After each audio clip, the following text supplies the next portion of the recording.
Welcome in, guys. This is Basch here with my final preseason top 25 poll. And basically, in case you guys have not been around, so I turn this up a little bit.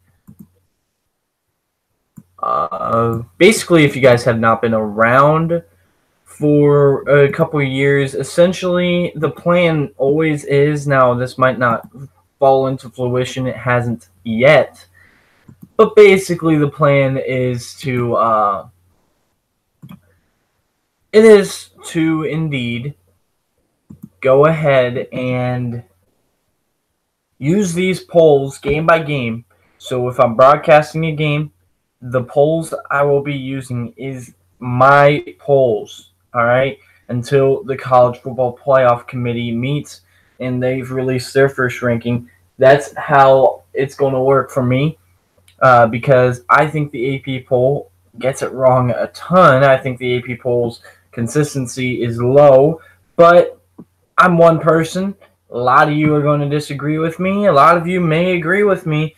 But we'll start, and I feel like there will be a little bit of controversy here, a little bit of, yeah, that's reasonable kind of thing. So let's get started. I got a lot to talk about today. So number 25 is the Arizona Wildcats. Arizona, this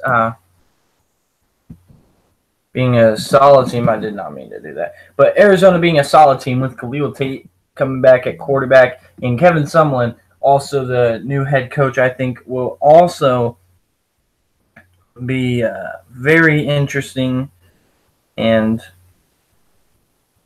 I am excited to watch this team play this year. But defense is definitely going to be a question. Last year they lost to Houston at home. They play Houston on the road this year. Be interesting to see how they do. But now they got a Lamar Jackson type quarterback, Khalil Tate. So number 24 is going to be. Sorry, they didn't lose to Houston last year, did they? I don't know. Maybe they didn't play him. I can't remember. Northwestern Wildcats, solid team. A very, I'm really high on these guys. I think their defense is going to be a little bit improved this year. Clayton Thorson is back for his senior year. This receiving core is not too bad, and the running back replacing Jackson, not bad either. So this is another team to keep an eye out of, the Big Ten West.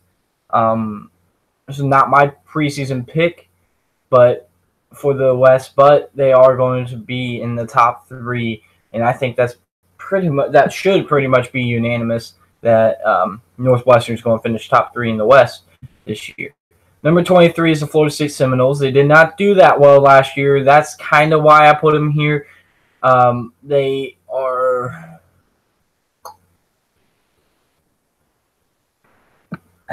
It's hard for me to figure these guys out, honestly, because Florida State has done a lot, but the problem I have with them is they haven't proven anything, and it really goes through the O-line, number 1, and number 2, how Willie Taggart will adapt to this new culture. But they do have Francois and Blackman back, which I think Francois should be the starter. Akers and Patrick are back. I believe Patrick is back. Also, Keith Gavin at wide receiver and Naquan Murray, and a very good defense as well. Is starting with that front 4, the defensive line for Florida State, which is solid. So it'll be fun to watch Florida State this year, but I'm not going to overrate them and put them too high to the point where I'm taking like a big risk with putting them high in my rankings, and then it comes back to bite me.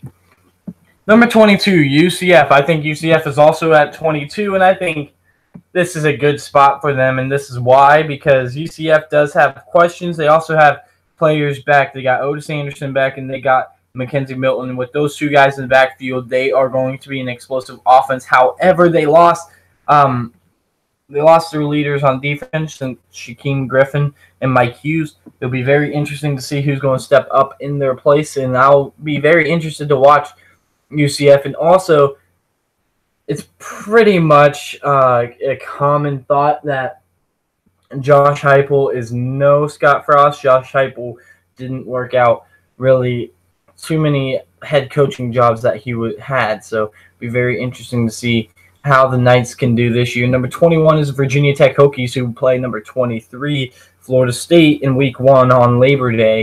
And it'll be very fun to watch this game, but take a look at Virginia Tech. They got more questions than they have had in past seasons. The most questions on defense that they've had in the Fuente tenure so far. So it'll be very interesting to see how this goes. I'll be very interested to watch how this Bud Foster defense does. Number 20, Boise State. I put Boise State at 20 because I feel like if it's a Group of 5 team to make the playoff, it's Boise State. And they play Oklahoma State, of course, Power 5 opponent. Maybe if Oklahoma State goes 7-5, 8-4, but that's not going to really be crucial to them. I think just a brand of Boise State could get themselves in if they are competing against a 2-loss Power 5 champion or a 1-loss non-champion, unlike UCF last year, who didn't really have the brand. They just had the 1 year with Blake Bortles where they won the Fiesta Bowl, but they didn't have the brand. Boise State has the brand, and they also have the players this year. So I think Boise State could make the playoff if they win all their games and they win, all but 1 or 2. Everyone says they got to win everything impressively. Do you know how hard that is? I give, give or take a couple games for these guys, or give them a couple games kind of to see what they can do. But if they lose, they're out of the playoffs. But I think Boise State is a solid team this year, and I think they are a team to watch. Number 19, possibly the biggest snub from the AP poll, which is South Carolina. And South Carolina has an explosive offense. I really like Deebo Samuel and Shi Smith. If Deebo Samuel can stay healthy, that's going to be a great 1-2 punch at the wide receiver position. Also, Rico Dowdle's not good, not bad either. He's a pretty good player, is what I meant to say. And Jake Bentley at quarterback is very, very fun guy to watch. Sling that ball, very poised, and he is really accurate, and he's not afraid to get a little bit tough and get a little bit dirty. Number 18, the USC Trojans. USC this year comes into the season, and they got a lot of question marks. JT Daniels at quarterback, of course. It looks like for USC, who's going to replace Ronald Jones at running back? Will this defense be as good as they were a year ago? It'll be interesting to see. I think this is going to be a very fun team to watch, though, and I'm excited for it, to say the least. Number 17, Notre Dame. And Notre Dame, we're going to start seeing this little bit of a trend with the next, I think it's 3 of the next 5 teams, including the one I ranked. I think the next 5 teams. 3 of the next 5 teams. This will be a trend, but they got questions throwing the ball. I don't trust in Brandon Wimbush to throw the ball downfield, and he can run the ball for sure, but, a one-dimensional offense with this offensive line is why they're ranked so low. I'm not as high on them as the AP poll is. I think they definitely have to show us something before we can go ahead and say, hey, look, let's go ahead and just give Notre Dame the benefit of the doubt because they're Notre Dame. I don't know who's going to replace Josh Adams. I don't know who's going to be that guy who steps up at receiver to help out Wimbush. And that O-line, again, is a question mark.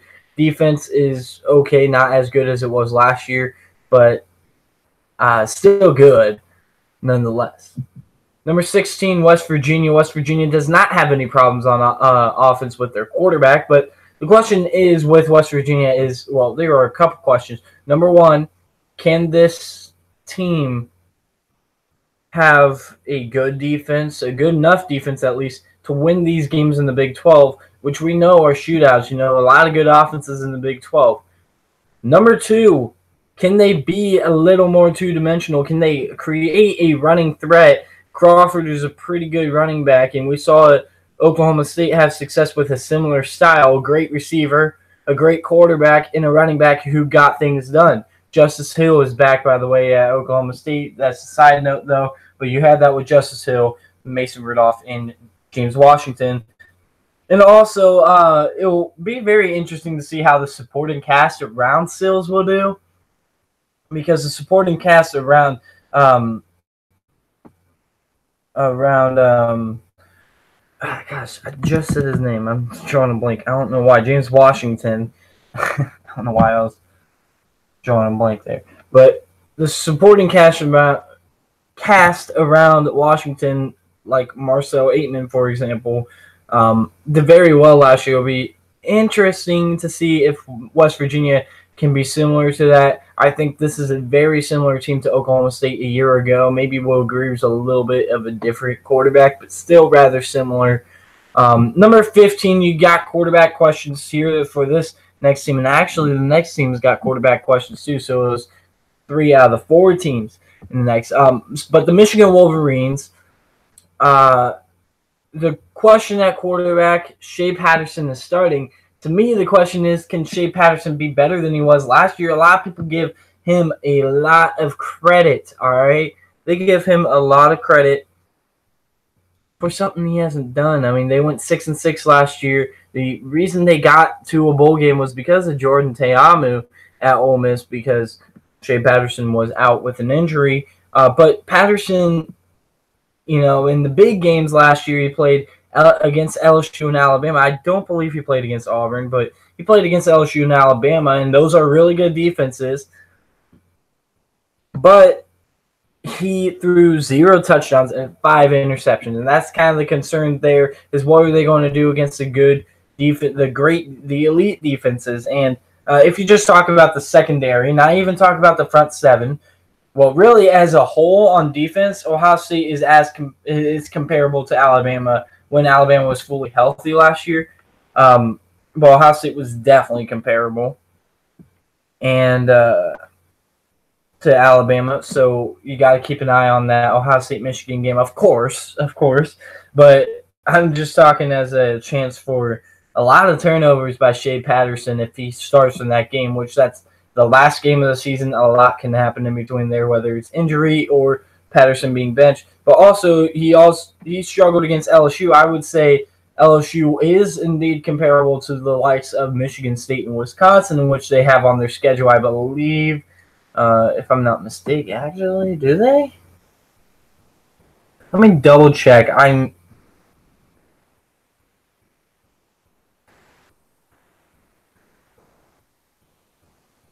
All right, sorry about that. I'll go ahead and check to see if they indeed have the Wisconsin Badgers on their schedule. I thought they did, but I could be wrong, come to think of it. Yeah, they do.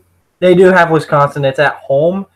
That was probably one of the 5 road games I said for Wisconsin that's going to be tough. And we'll talk about Wisconsin in a minute. But Michigan, of course, playing against the number 17 team, Notre Dame, week 1. It'll be very fun to watch that game. And a fun week 1, by the way, guys. This week 1 might not have a 1 versus 3 matchup like it was last year, I believe, even though the number 3 was definitely not a number 3. But I feel like the teams that are playing in week 1 could possibly be pretty consistent throughout the year. The only game that really quite makes me kind of have questions about is that West Virginia-Tennessee game, but even then, it will still probably be a blowout. But Michigan, I feel like they'll have a better chance to win these games against Wisconsin, Michigan State, and Ohio State if they start Brandon Peters. And Penn State I don't include in that, only because I'm not as high on Penn State as a lot of people are. And, I'll talk about Penn State here in a bit.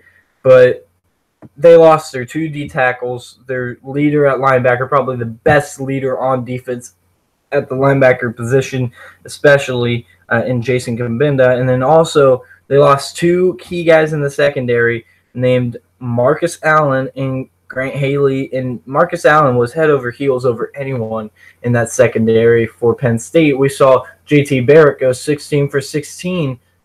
J.T. Barrett, who really did struggle in some of the bigger games, finished 16 for 16 against a much better secondary a year ago. But that's beside the point. That's why I don't put Penn State in there. So Shea Patterson does that, and I know Notre Dame's secondary is probably the strength of the defense maybe this year. It's a little more murky with Notre Dame, but we'll definitely see in week 1 either how good Notre Dame's secondary is or how good Shea Patterson can be. And we really won't know until later in the season if that's the case, but we will get a hint of, is this just of how Shea Patterson can do against a good secondary. Number 14, we got TCU, and TCU is just above these guys because I have more confidence with them on offense than Notre Dame and Michigan, but not by much. The line between Michigan, I was kind of like playing with Michigan and TCU. The line between Michigan and TCU to me is very thin. It's a razor-thin margin. I really like the ability to run by Sean Robinson. I think that kind of separates because Shea Patterson can run, but he is not the runner that Sean Robinson is. However, Sean Robinson doesn't have the arm that Shea Patterson did, and I was kind of like playing with this, and Robinson isn't going to be asked to throw it maybe as much as Shea Patterson is. Now, I could be wrong. Michigan, we aren't quite sure what they're going to do with Shea Patterson yet. It looks like they're going to kind of shift the system. Shea Patterson left Ole Miss partly to do with the system that they were running that he didn't like.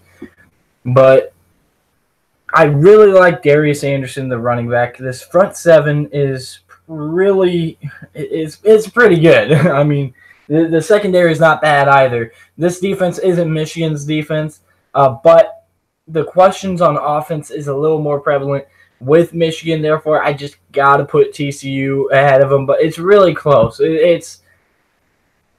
I can't emphasize how I was kind of playing with these two teams. Then the team I kind of I started like, I don't know about this team, and then I kind of just like jumped up. I'm like, yeah, these guys are pretty good. It's the Mississippi State Bulldogs at number 13, and Mississippi State with Nick Fitzgerald and Harris Williams coming back, and a pretty experienced offensive line coming back, and a lot of NFL talent on both sides of the ball. Mississippi State probably has the most talented team that they've had in a couple years. So I expect if Mississippi State's schedule was more favorable, I would go ahead and say that they can win the SEC, but I think they can, but it's a long shot just because they got to go to Alabama, which is always a hard place to play. I believe they go to LSU, which is they do, come to think of it, which is also a hard place to play. They do get Auburn at home, though, and I think they also play South Carolina, maybe? Let me see. Just pulling stuff up.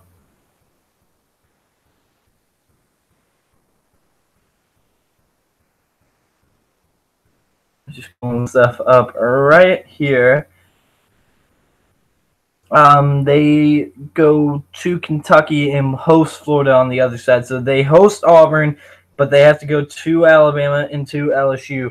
I think those 3 games are going to be big, but if they can scale through there with only losing to Alabama, or if they can possibly beat Alabama in Tuscaloosa, if they beat Alabama in Tuscaloosa, I think that makes Mississippi State a playoff team, and they're probably going to win the West if that happens.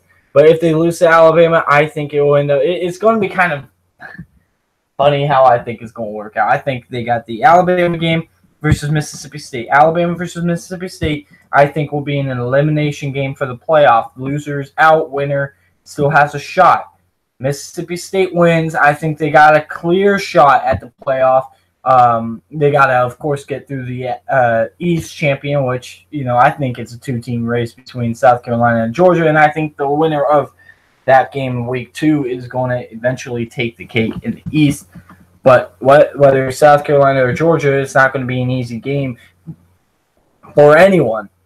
So Mississippi State at number 13, I think, could be competitive. And I'll talk about that second half of the SEC West scenario when we hit the top 2 teams that everyone's talking about in the SEC West.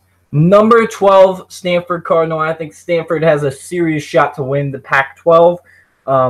They got to get through Washington, though. They they go to Washington this year, so that's going to be a dandy to watch. But, of course, Washington, the year they did make the playoff, they lost at home to USC, and we'll talk about Washington's schedule in a little bit. But I'm pretty sure it's favorable. I'm not positive on that, but we'll talk about them in a bit. But anyway, if you take a look at Stanford this year, I think their schedule kind of helps them. They get USC at home. They do have to go to Oregon and to Notre Dame, but Utah's also at home. And I think the big thing is they got 4, maybe 5 road games that are dangerous. Oregon, Notre Dame, Arizona State, Washington, Cal, and UCLA are all the road games. They could lose any one of those. I think UCLA is a little less dangerous than the others, maybe Cal as well. But Oregon, Notre Dame, Washington, and Arizona State are hard places to play. But who knows? I think Stanford, it's not impossible for them to go 11-1, 12-0 type of deal. But it's going to be hard for them to do that. I still have a lot of confidence, though, in this offense. But Stanford's defense might be, they might not improve that much from last year, which they weren't that great last year. Number 11 is the Oklahoma Sooners. Oklahoma all the way down at 11 after last year losing in the playoff. I think this would really, let me just say this. Oklahoma fans are going to be upset because, we just lost Mayfield, Okoronkwo, and Mark Andrews. Those guys aren't that hard to replace. Here's the thing. I think Baker Mayfield was the most electrifying, momentous player in college football. I think that Kyler Murray is going to struggle a bit because he's going to be playing more conservative. He's not going to want to run the ball every single play, and his passing ability is not near the lengths of a Baker Mayfield. So then when you talk about that, he doesn't want to risk injury for baseball. When you talk about all these factors, it's like, man, this Oklahoma team, I just have a hard time seeing them. They can possibly go back-to-back, Big 12, back-to-back-to-back, maybe 2 back, I can't remember. Yeah, because they won all 3 years Baker Mayfield was there. So they could become a 4-time champion of the Big 12. I don't think they really got a serious shot at the playoff. The shot they have is a little more of a long shot, but I do like their out-of-conference schedule favorable for him, not that it's tough. But they of course, open up with FAU, which a lot of people could possibly pick as an upset, which is very interesting. But I think the real game to watch for, not FAU, not UCLA, definitely not Army. No offense to Army. I love Army and all, but they're not going to be as good this year. But they go to Iowa State in Week 3 following the UCLA game. It'll be very interesting to see that one, a noon kick, kind of like last year, except in Ames, which is a little more dangerous than last year. And they, of course, lost last year. They play Texas in the Cotton Bowl. They go to TCU and to West Virginia. So I think those games, it's going to be hard for them to come out on top in those games for sure. I could see them winning 10 games. I could also see them dropping 4 or 5 games. So it's very – I just don't see a playoff appearance for these guys. And speaking of a team that, I got to put number 10 because they got a lot of hype. I really like Juwan Johnson. I do think Trace McSorley is a little overrated. I don't think he's a bad quarterback, though. I just think we're a bad college quarterback at least. But I just don't think he is all that good without a good receiving core, in which they did lose a lot. 4 of the top 5 receivers, including Saquon Barkley, because Saquon Barkley was, I believe, 3rd in receptions, maybe 2nd. He was top 3 in receptions last year for Penn State. As a team, the only one they returned is Juwan Johnson. They lost Saeed Blacknall, which was a great slot player. Sean Hamilton, who you could put anywhere and was the most flexible receiver. And, of course, Mike Gesicki, who may have been the best tight end a year ago. And I believe he was. So when you talk about that and then losing a Saquon Barkley and then losing the pieces I talked about earlier on defense with the 2 defense tackles, the Cothran brothers, but the same last name, not related. but then you lose, most importantly to me, Jason Kabinda, and Marcus Allen is also very important, and Grant Haley, probably the closest guy in that secondary to talent as Marcus Allen. So the top two guys in secondary are gone. The inside of that defense is gone, and your middle linebacker is gone. And now all of a sudden you got the middle that kind of needs some holes that are filled. I think Penn State is going to be here perennially after this year. I think they're a top 10 team every single year for at least the next 5 years following this year. So from the 2019 year to the 2024 year, by the end of the 2023 year, expect Penn State to be here. Not 2018 though. I expect them in the 20 to 25 range. The reason I rank them 10 though is because of what they did last year, what their potential is for the future. If they have a bunch of freshmen and sophomores who play unexpectedly, kind of like that Ohio State team back in 2014, where you just have a great recruiting class, and it's really the first pioneer recruiting class, but they're all freshmen and sophomores under the new coach. They're all freshmen and sophomores that could possibly step up and play a bunch of games. I'm not liking this Pitt game as of right now. I think it's going to be a very good game to watch, but I'm thinking Penn State will struggle. You also got Ohio State early at home. You got Michigan State, of course. Wisconsin and Iowa, I believe, are also on their schedule. It's very interesting. This schedule is tremendously strong, in my opinion. I think you get 6 or 7 bowl teams at least on this Penn State schedule and maybe 5 ranked opponents by the end of the season. Whew. Good luck, Penn State. I just don't think you got – this year you don't have the experience outside of the quarterback position to really step up. Miles Sanders isn't bad, but he's no Saquon Barkley.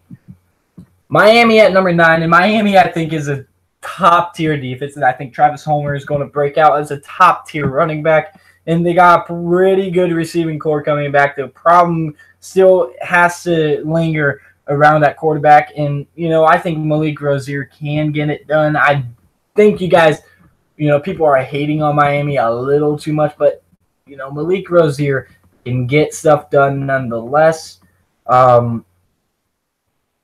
So, whether it's N'Keal Perry, which I highly doubt, or Malik Rozier, they will be able to get stuff done, distribute the ball. I think Malik Rozier may be more improved this year. Miami's a team to watch for in the ACC. I think they are going to have a very successful regular season, and I think they aren't going to get trounced by Clemson like they did a year ago. A little bit of a pretense to who I think will win the ACC right there. But that's it. So before I go on, I got comments. Hey, what's up, Cam? Notification. You're fine. Sleeping on my Ags, Justice Hill. MSU is winning that division. Trees. Okay. Michigan State winning that division. Here's the only thing with Michigan State, and this is just plain devil's advocate. I'm not saying you're wrong. Arizona State on the road, second game of the season. Wait, where is Michigan State? I swear, did I not include them in my top 25? Let me look. Oh, no. No spoilers. Anyway, say Michigan State's going to win that. I wouldn't put it past them to win the division. However, they do go to Penn State. They do play on the road. Sorry, they host. Okay, let me look at their schedule. Gosh, I don't know why this isn't working. So, a game that's less relevant but is relevant in terms of college football talk, college football playoff. But they have to go to Arizona State. They got to go to Penn State. And I already touched on Penn State. And their schedule is actually pretty favorable. They host Michigan and they host Ohio State. The hardest road game is likely Penn State. Outside of that, Arizona State. Arizona State, of course, 10:45 on ESPN, 10:45 Eastern. So it's crazy. They got tough games on their schedule, but the tougher games are at home, so I could see it happening. And if any conference gets 2 teams in, it's going to be it's going to be the Big Ten, because if Ohio State goes 3-0 out of conference, if Michigan beats Notre Dame and goes 3-0 out of conference, and then Michigan State goes 3-0 out of conference, I can see two of those teams just losing one game in conference, maybe a scenario where Michigan State loses to Ohio State or vice versa, but then doesn't lose the rest of the season. But then the other team, like, let's say, I'm just going to use this as an example because I definitely know Ohio State's schedule at the top of my head. But if Michigan State, if Ohio State beats Michigan State, and then Ohio State goes on to lose, or maybe loses early in the season, but goes on to lose to Purdue or loses to Michigan, one of those two. I think those are the most likely outside of Michigan State to lose. Maybe they lose Penn State on the road. But they lose one more game. I could see that, and they get to the conference championship. Michigan has hypothetically 2 losses. I think Northwestern is going to be a loss. I also think they're going to lose to Ohio State in Columbus, but I can't pick against Ohio State. I just can't. But anyway, let's say that hypothetical scenario happens. So Ohio State represents the Big Ten in the conference championship, and then you have Michigan State sitting at home alone. The only case scenario where I like 2 teams in the conference is if you are from the same division and your only loss was to the conference championship. That's why I didn't like Alabama last year, because their loss was to a 3-loss team and eventually 4-loss team who didn't win the conference. Even though they did win the division, they didn't win the conference. They didn't just lose one other game. Or 2 other games, quite honestly, including the SEC championship. They lost 3 games. They lost to a Clemson team. They lost to LSU as well, which, LSU outgained Alabama. So I had a problem with that, also because Alabama didn't look that good. But here's also the other thing, the other part of it. I don't think there is going to be an Oklahoma-type school in the Big 12, and there is a high chance that there's not a 1-loss champion out of the Pac-12. So who do you take? A 1-loss champion out of the Pac-12, a 2-loss champion out of the Pac-12 or Big 12, or a 1-loss non-champion whose only loss was to the conference champion? That's like the thing with Ohio State, is Ohio State had a good resume. Michigan State, of course, if they were to win all these games, would have a good resume. They would have beat probably a top 25 Michigan team, a top 25 Penn State team, and their only loss was to Ohio State. I think it's setting up, though, to be very interesting in the East. You could take Michigan and do the same thing. Let's say, I'm not going to ramble on about this too long, but let's just say, hypothetically, Michigan and Ohio State clash. And Ohio State lost to Michigan State. Let's throw Michigan State out there. And then Michigan State lost to Penn State and Michigan. But Ohio State lost on the road to Michigan State. 1 loss Ohio State, and undefeated Michigan going into that game. And let's just say, hypothetically, Ohio State beats Michigan, and they're both 1 loss. Ohio State goes to the conference championship, a 1-loss Ohio State, and then a 1-loss Michigan. How can you keep Michigan out of the playoff if they would have beat what could possibly be a top 25 Notre Dame team? In this scenario, top 15, more than likely, Michigan State team. Penn State probably top 25. Wisconsin top 25. Northwestern possibly top 25. All these, so I'm talking specifically resume. If you compare that against a 2-loss conference champion in the Pac-12 or Big 12. Now, if it's a 2-loss conference champion in the SEC, just going to use the SEC because I don't think the ACC is strong enough to hold this, or at least I don't think there's a team who could lose 2 games in that conference and have a strong enough resume. But let's say it's the SEC, and then it's South Carolina. South Carolina, who knows? I mean, they could go 11-2, win the conference championship. South Carolina would have Georgia under their belt. Let's say hypothetically they lose to Clemson in an upset loss against Kentucky. And I've thought this over, but they beat Alabama. They beat Georgia. All of a sudden, you got 2 top-tier wins there that I think could trump a 1-loss champion there. I don't think anyone would really have that in the ACC, have that power. maybe Miami, if Miami were to lose to, let's say, Florida State and Clemson. But hey, I'm going to stop blabbering on about this and finish the rankings. Number 8 is Michigan State. We were just talking about them. Brian Lewerke is back. LJ Scott is back, and they returned a whole lot on defense. This is a very dangerous team, a team to watch for out of the Big Ten. That is the second Big Ten team in the top 10. You will definitely see what I think of this team. Of this conference, I should say. Michigan State, though, very high on them. I think these guys are the second best team in the East.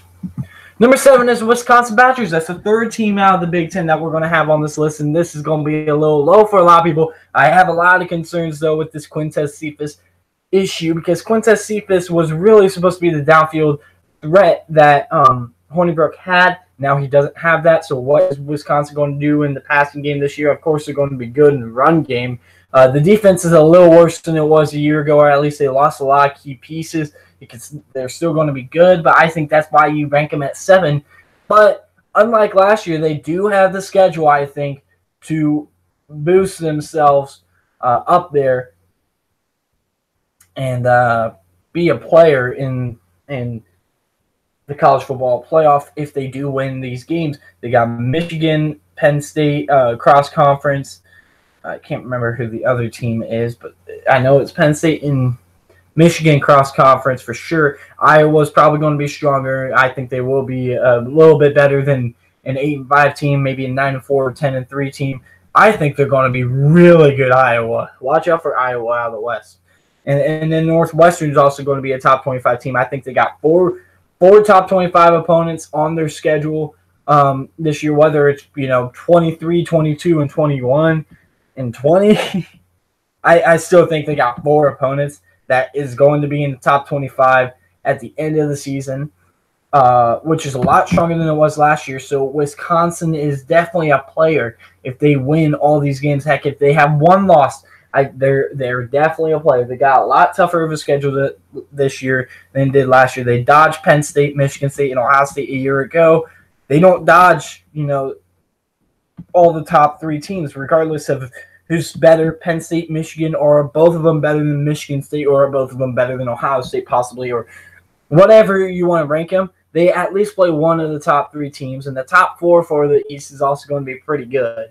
So they play 2 of the top 4 teams pretty much unanimously around, college football scene. So they got an opportunity. They also play in the West that is a little bit stronger this year. Number 6, the Auburn Tigers. And guys, you're going to be wondering, wait, why is Auburn above Wisconsin? Because I think Auburn's defense is nasty, bro. Their front 7 has a lot of depth. Their secondary has a little less depth, but I think they still have pretty good depth, and they are just great on defense. I think they are one of the more underrated defenses right now in the country. Jarrett Stidham is a solid quarterback, and they got a running back tandem that's not that bad. They just have a little bit of a drop-off from Cam Petway and Kerryon Johnson, but they will be able to run the ball. I think they'll be fine with Cam Martin or Whitlow running the ball. I think their offensive line has a little bit of questions. You got to kind of work there. Questions at receiver, especially with Hastings out. Hastings and Eli Stover out. That'll be very interesting to see how that all plays out. But I still think this team is a solid team. I think they do have a lot of ifs, ands, or buts about it, but I think this is a top 4 team if they get all these questions resolved, or most of them really, the top 4 team for sure.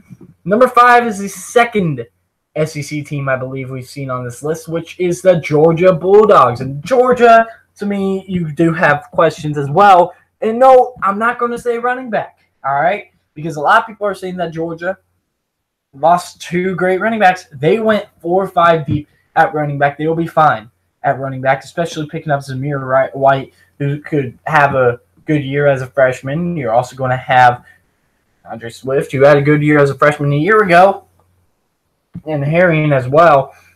I think the questions come more at the linebacking core. Linebacking core lost a lot. Lorenzo Carter's gone. Roquan Smith is gone. I think those are huge losses for Georgia. I think they will be able to replace it, but I don't know if that will necessarily be this year. That they'll replace it. But anyway, I also think their secondary is a little bit hurt. You can say they got two guys back that are good, Baker one of them. But I still don't know if they got the depth to really be a top-tier team, or at least a top-tier secondary. Baker's good. Yeah, no one's denied that. And, I think that Georgia is going to be decent in the secondary, and they're going to be decent in linebacker. I don't think, though, that they will have a great linebacking core. Number 4, Washington. A lot of you are also going to have questions about this. Listen, they return a leader at quarterback in Jake Browning. They return Myles Gaskin. That defense did not lose as much as we're giving credit for.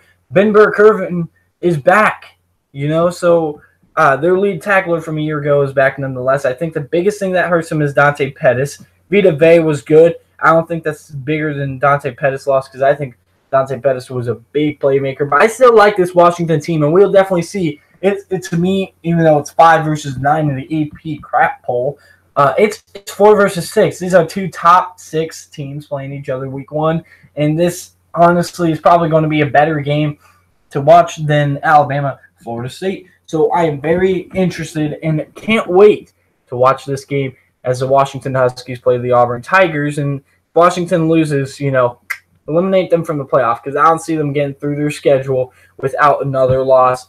They do have Stanford at home. They also have Oregon, though, on the road. Oregon's coming off a bye week, and they would have just traveled to UCLA, and they're coming back coming back up north to play on the road in Autzen Stadium after Oregon's been on a bye. And they also, I believe, play at Utah. I could be mistaken at that, but I believe they do play at Utah.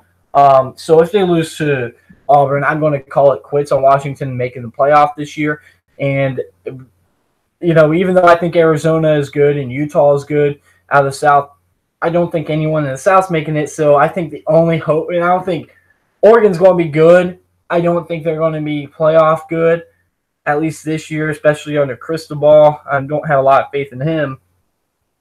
So the only team I think that would have a shot at the playoff out of the Pac-12 is Stanford. If Stanford can, win some games, then they could make the playoff. But I think that would be the Pac-12's only shot at the playoff if Washington loses week 1, because I'm counting them out.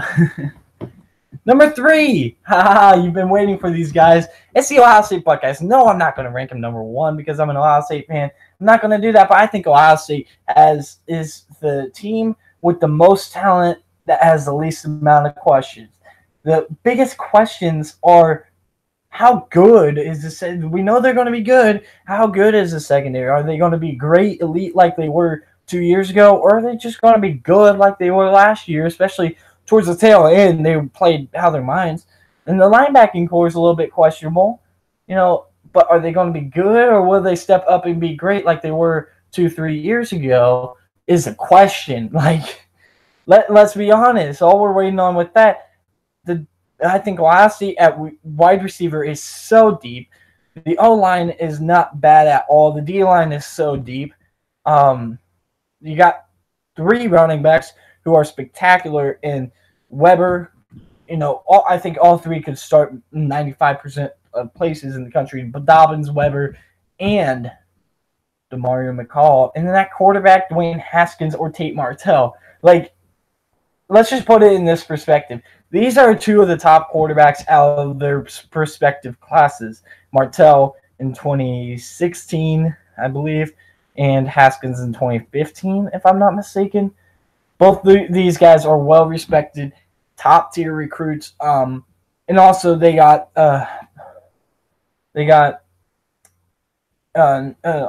new guys, coming in. Matt Baldwin at quarterback from Lake Travis High School, which guess also went to Lake Travis, Baker Mayfield. Number 2, the Clemson Tigers. Man, I do not think you guys will win a championship with this Blondie kind of, overhyped, in my opinion, Trevor Lawrence. I think he's good. I don't think he is that good. Kelly Bryant's going to start, and he's probably going to finish out the season. They might try to redshirt Lawrence if they can keep him under 4 games, or they might just play him as much as they can to get him some experience. He's going to be gone after his junior or redshirt sophomore year. Anyway, I just can kind of tell that. But Clemson, your problems at quarterback extend because you're basically saying that this freshman is Lord and Savior Jesus Christ to the Clemson football program, and he's going to bring you guys another championship this year. Relax, all right? You got a really good defensive line. Your linebacking core is good, not great, not elite. It's been proven, there's not that many questions with this linebacking core. We know what they are. This secondary has questions. They could be really good. They're not going to be great, but they could also be as bad as very decent. So this and the wide receiving core is a little not as good. This O-line is really good. The running back core is also pretty good, and Davis Sweeney knows how to recruit. That's why they're the number 2 team in the country. But, man, for goodness sakes, calm down on the Trevor Lawrence hype, please. Clemson, you lost to Syracuse last year. You lost to Alabama last year after not scoring a touchdown. I don't know why you guys are thinking that this blonde freshman is going to take you to the promised land. Number 1, irresistible Alabama. Look, I didn't want to put Alabama here because of all the questions that are going to happen, because I do not think they are going to win the national championship this year, and I'm not going to get into national championship picks right now. I will save that for another day.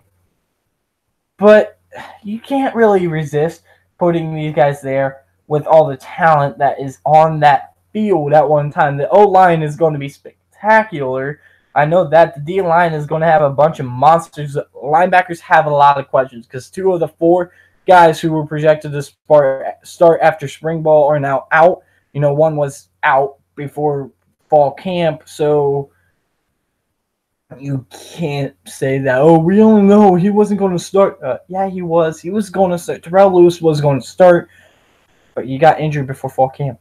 Got taken off the depth chart. So 2 guys out at linebacker position. Secondary is not as good as last year, but I really like this offense.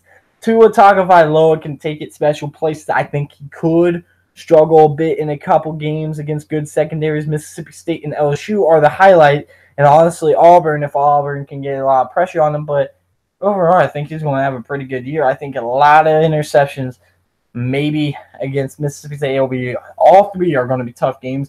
My opinion, I don't really think they got another game on their schedule that I'm going to look at as, hey, this is going to be tough. She's going to tear up Missouri, so that's not going to be tough. The secondary is a little bit concerning to me. I think Alabama has more questions than we've come to know of Alabama, but nonetheless, let's go ahead and give them credit. They won a championship last year, even though they, haters like me say that they shouldn't have been in champion. They should have had a shot at the championship, and I'm going to say that. But they got their shot, and they earned the championship. I'm not going to take that away from them. I don't even think they were the best team in the playoff. But listen, certain things happened in the football game, and Alabama took advantage of what happened, the circumstances. So, got to go with Alabama. And let's just get to that other SEC West scenario. The Mississippi State-Alabama game is a college football playoff elimination game. After that, Auburn and Alabama are going to play both one-loss teams. Alabama's going to lose to LSU. Let's say that. I think they're both going to be one-loss teams. That will be an elimination game. If Alabama loses to Mississippi State, though, Mississippi State's in the driver's seat. So it's kind of like a 3-way, different things can happen kind of thing. So it'll be very fun to watch how that all plays out in the SEC West. Teams I was considering include Iowa, Oregon, Texas, LSU, Iowa State, and FAU. Man, those 2 Iowa schools are going to be playing some good football this year. I have confidence in that. Oregon's also a pretty good team out there. Justin Herbert, I just leave him out. That's in order from left to right, and the bottom is below. So I had Iowa, Oregon, Texas as the top 3 out. Then the next 3 out were LSU, Iowa State, and FAU. FAU, not going to get a whole lot of love for. They're good. I don't think they are that good. And when I post my rankings, in text, I'll probably add one or two more teams. I can only think of one more at the top of my head that I was considering. But LSU also is a team with a lot of talent, but also a lot of problems. That's why I left them out. In Texas, I left them out because even though they got a lot of hype right now, I'm not making that same mistake again where I, put them in my rankings and then overrate them. FAU, same thing with them. I don't want them to fall like 8-4 this year or go 9-3, 8-4 in Conference USA after I put them in my preseason top 25. So I'm not going to do it.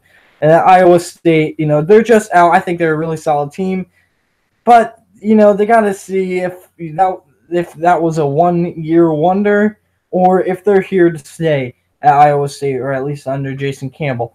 So that is all I got for you guys today. Thank you guys for tuning in very much. So Utah State would make the playoffs. No, okay. Maybe. So thank you guys for tuning in. Thanks, Cam, for tuning in. Always loyal. I'll post this in print, and I will see you later.